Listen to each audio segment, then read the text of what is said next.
성전이 완공되고 난 이후에 이제 오늘 열왕기상 8장은 언약궤를 다윗의 성으로부터 성전으로 옮겨오는 과정을 기록하고 있습니다.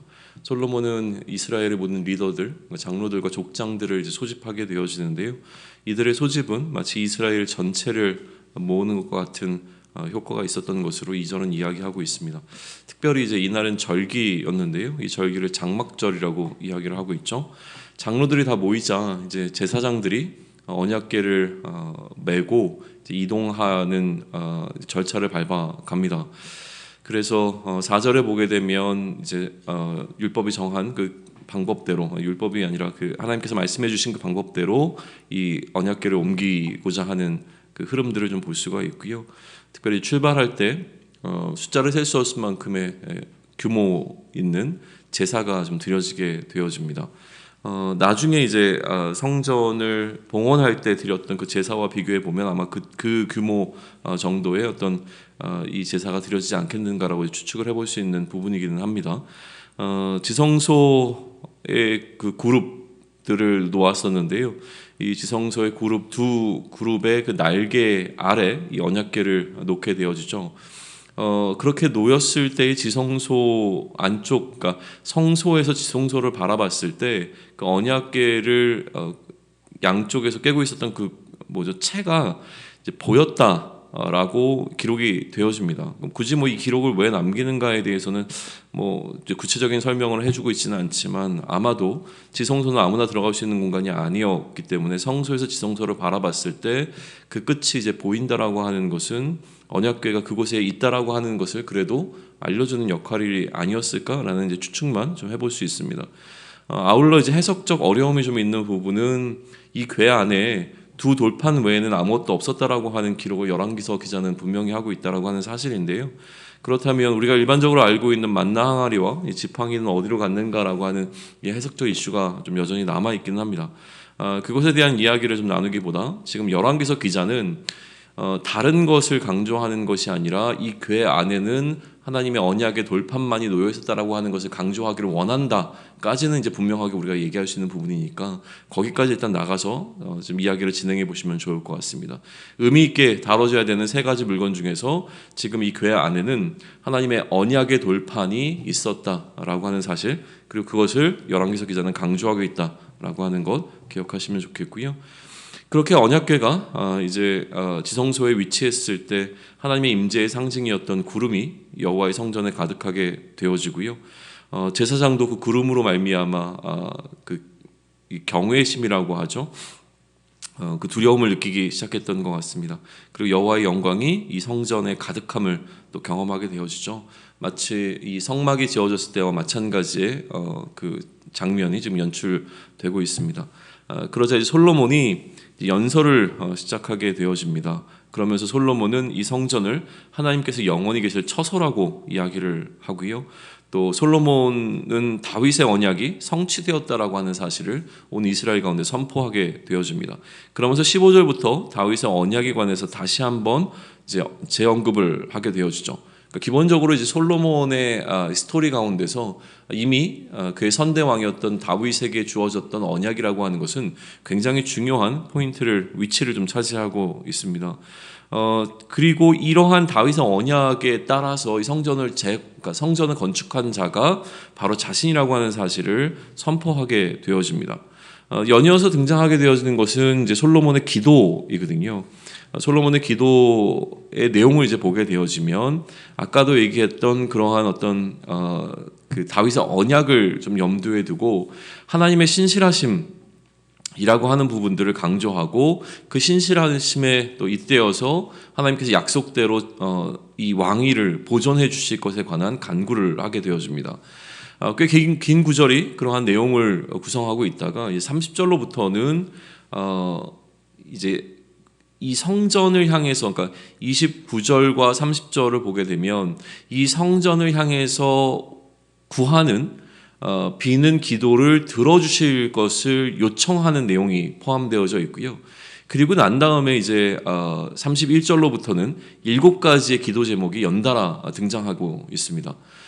그래서 이제 첫 번째 기도 제목은 이웃을 향한 범죄를 행했을 경우에 이 죄를 사해 주실 것에 관한 기도. 두 번째는 하나님을 향한 범죄. 그러니까 앞에는 이웃을 향한 범죄였다면 이제 두 번째는 하나님을 향한 범죄로 인하여서 전쟁에 패하게 되는 경우 또 용서를 구하는 기도. 그리고 세 번째는 하나님을 향한 범죄로 인하여서 가뭄이 임했을 때 그 죄를 사해 주실 것에 관한 기도. 그리고 이제 네 번째는 재앙의 상황 가운데서 뭐 기근이나 전염병이나 뭐 이런 어떤 이제 황충이나 이런 재난의 상황 가운데서 하나님께 회개하고 돌아오면 하나님께서 또 용서해 주실 것에 관한 기도. 그리고 이제 이방인을 위한 기도도 포함이 되어져 있습니다. 아울러 전쟁을 위한 기도와 그리고 포로로 끌려가서 드리게 되어지는 기도까지 총 7가지의 기도 제목이 쭉 나열되어져 있습니다. 그리고 이제 기도를 마무리하게 되어지는데요. 기도를 마치고 나서 솔로몬은 이스라엘의 회중을 이제 축복하기 시작합니다. 소위 얘기하면 이제 솔로몬의 축도라고 볼 수 있는 내용이 기록이 되어져 있어요. 56절로부터 61절까지의 내용인데요. 그대로 그 솔로몬의 축도의 내용을 제가 다시 한번 좀 읽겠습니다. 여호와를 찬송할지로다. 그가 말씀하신 대로 그의 백성 이스라엘에게 태평을 주셨으니 그종 모세를 통하여 물은 말씀하신 그 모든 좋은 약속이 하나도 이루어지지 아니함이 없도다. 우리 하나님 여호와께서 우리 조상들과 함께 계시던 것 같이 우리와 함께 계시었고 우리를 떠나지 마시오며 버리지 마시옵고 우리의 마음을 주께로 향하여 그의 모든 길로 행하게 하시오며 우리 조상에게 명령하신 계명과 법도와 율례를 지키게 하시기를 원하오며 여호와 앞에서 내가 간구한 이 말씀이 주야로 우리 하나님 여호와께 가까이 있게 하시옵고 또 주의 종의 일과 주의 백성 이스라엘의 일을 날마다 필요한 대로 돌보사 이에 세상 만민에게 여호와께서만 하나님이시고 그 외에는 없는 줄을 알게 하시기를 원하노라 라고 되어 있고요. 그런즉 너희의 마음을 우리 하나님 여호와께 온전히 바쳐 완전하게 하여 오늘과 같이 그의 법도를 행하여 그의 계명을 지킬지어다라고 하는 이제 부연적인 명령이 추가되고 있습니다. 이후에 이제 솔로몬의 연설과 솔로몬의 기도와 솔로몬의 축도가 이어지고 난 그 순서가 흐르고 난 다음에 이제 본격적인 성전의 봉헌식이 시작이 되어지죠. 희생 제사가 드려집니다. 앞들에서 드려졌던 이 제사는 규모가 너무 커서 이 놋제단에서 전부 다 이것을 다 감당할 수가 없어서 앞들의 특별한 그 가운데 지역을 거룩하게 구별하고 그곳에서 이 제사를 통합해서 드리게 되어졌다라는 설명을 좀 하고 있습니다. 총 14일간에 걸쳐서 제사가 드려졌고요. 그리고 백성들은 이 제사를 마치고 돌아갈 때에 모두가 은혜 가운데 기쁨으로 마음이 즐거워서 돌아갔다라고 하는 기록을 좀 남겨놓고 있습니다. 오늘 우리 앞에 놓여 있는 열왕기상 8장은 기본적으로 성전 이제 봉헌, 그러니까 언약궤를 옮기는 과정과 성전의 봉헌식 그리고 그 가운데 솔로몬의 연설과 기도와 축도라고 하는 부분들이 전체적인 구성을 좀 이루고 있습니다. 그러나 핵심적인 이제 메시지를 생각을 해본다면 계속적인 반복적으로 이제 강조되어지는 부분이지만 다윗의 언약이 굉장히 좀 중요한 포지션을 차지하고 있는 것을 우리는 보게 되어집니다. 약속이 성취가 되어지고 있는 장면이고요. 약속이 성취가 되니 솔로몬은 하나님을 향하여 요구를 좀 하고 있죠. 이 요구가 이루어지기 위한 요건이 좀 설명이 되어지는데 그것은 분명히 하나님의 율례와 또 법도와 계명을 지키는 것입니다. 이것이 가능해진다면 뭐 하나님께서 약속하신 그 약속이 계속 이루어질 것이라고 하는 것이 강조되고 있는 것을 보게 되는 것이죠. 열왕기서의 이제 목적이라고 하는 부분을 우리는 이제 어떤 포인트에서 보고자 했냐면 이처럼 계속 강조되어지는 것은 다윗의 언약이고 다윗의 언약이 그대로 이루어지기 위해서는 이 다윗의 후손들 가운데서 이러한 하나님의 법도와 율례와 계명을 잘 지키는가의 여부가 그들 가운데서 이 왕위가 끊어지지 않겠다라고 하시는 그 하나님의 약속을 그러니까 하나님의 약속이 지켜지게 되어지는 어떤 결정적인 근거가 되어지니까 그러면 이제 다윗 이후에 솔로몬부터 시작해서 이후에 등장하는 모든 열왕들이 이러한 어떤 요구 조건을 잘 수행하고 있는가에 대한 부분을 열왕기서는 기록해 내고자 할 겁니다. 그러나 분명한 것은 무엇이냐면 감당하지 못했다라는 부분이 훨씬 더 포커스가 맞춰질 수밖에 없다는 것이죠. 그렇기에 이 성전을 건축한 솔로몬부터 시작해서 그 이후에 등장하는 어떠한 왕도 사실은 이 하나님께서 허락하시는 그 하나님의 아들이라고 불림을 받게 되어지는 그 다윗의 언약에 흡족한 그러한 왕이 되지 못했다라는 것이 분명해지고요.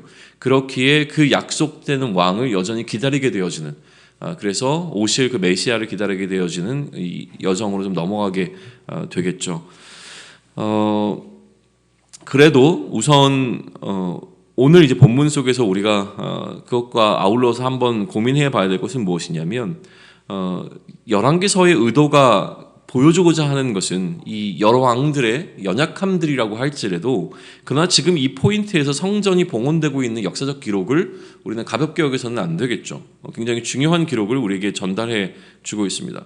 특별히 이제 주목해 볼 것은 무엇이냐면, 이 성전이 처음으로, 그러니까 성전이 건축되고 처음으로 이 성전이 사용되어지는 지점이 지금 오늘이거든요. 그러면 솔로몬이 성전을 짓고 난 다음에 이 성전을 어떻게 사용하고 있는가에 좀 포커스를 맞추셔서 오늘 열왕기상 8장을 묵상하시면 좋겠습니다. 솔로몬은 가장 먼저 무엇을 하기를 원했냐면 언약궤를 옮겨 놓았습니다. 이 성전이라고 하는 것 자체의 개념을 하나님이 거하시는 처소로서 짓게 되었는데, 하나님께서는 사실은 물리적으로 아니면 현상적으로 우리 눈에 보여지는 방식으로 거하시는 게 아니기 때문에 하나님의 거하심의 임재의 상징으로서 그 언약의 궤를 그곳에 먼저 갖다 두었다는 것이죠. 그러니까 언약궤가 그곳에 있다라고 하는 것이 하나님께서 그 전 안에 거하신다라고 하는 사실을 이제 드러내주는 방식이 되었던 것이고요. 그 다음에 우리가 또 포커스를 둬야 되는 것은 무엇이냐면, 그처럼 언약궤를 두는 공간은 하나님의 약속이 머무르는 공간이 되는 것이죠. 그러니까 언약궤라고 하는 것은 단순히 그냥 하나님의 임재의 상징을 넘어서서 하나님의 약속이 담겨 있는 궤거든요. 그래서 언약의 궤라고 불리는 표현이 오늘 본문 가운데 등장하게 되어집니다. 그러니까 언약의 궤, 다시 얘기하면 약속이 계속 강조되는 겁니다. 하나님께서 머무신다라고 하는 것은 하나님의 임재의 상징을 넘어서서 그 하나님께서 하신 약속이 머무는 공간이 되어지는 것이죠. 그리고 이 성전은 처음부터 기도의 장소로 사용되고 있는 것을 보게 되어집니다.